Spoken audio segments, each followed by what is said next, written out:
If you need a reason, your brain will always find one. That is a guarantee. The reason why that works is because excuses aren't lies.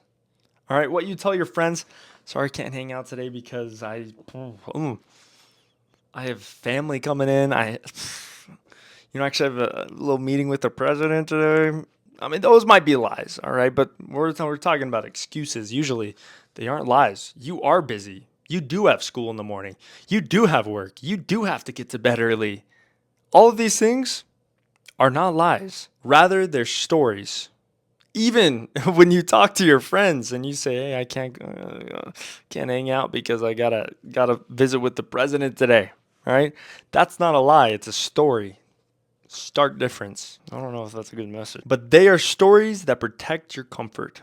And that's why they sound so convincing. You see, the human mind is wired to live off of stories, and it becomes very, very addicted. It can be very convincing stories. As long as I position it in the right way, say it right, have some smart details, whatever, you'd probably believe me.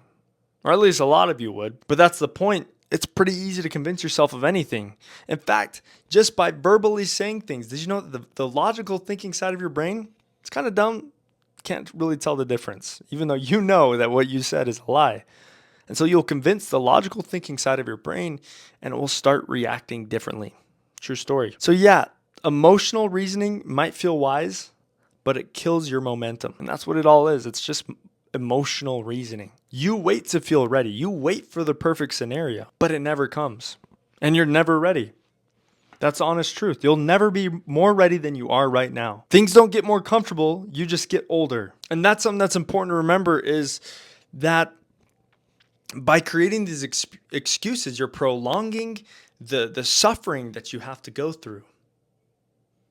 By creating these excuses, you get further and further away from your goal because you only have so much time in this tabernacle of clay.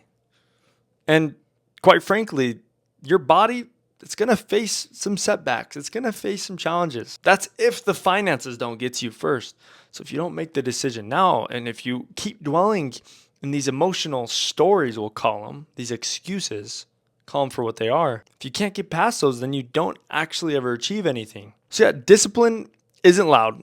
In the last video, if you guys watched that, you'll hear I talk about that a lot.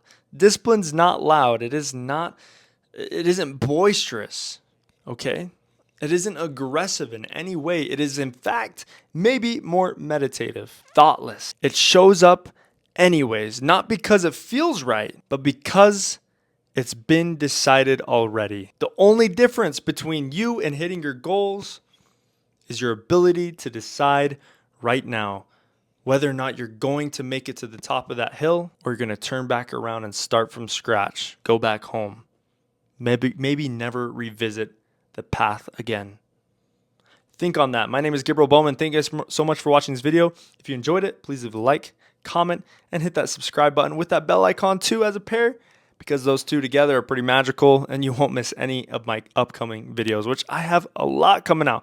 57 videos. This is only video 27, I think, of 57. Something like that. So go check it out and I'll see you in the next video. Bye.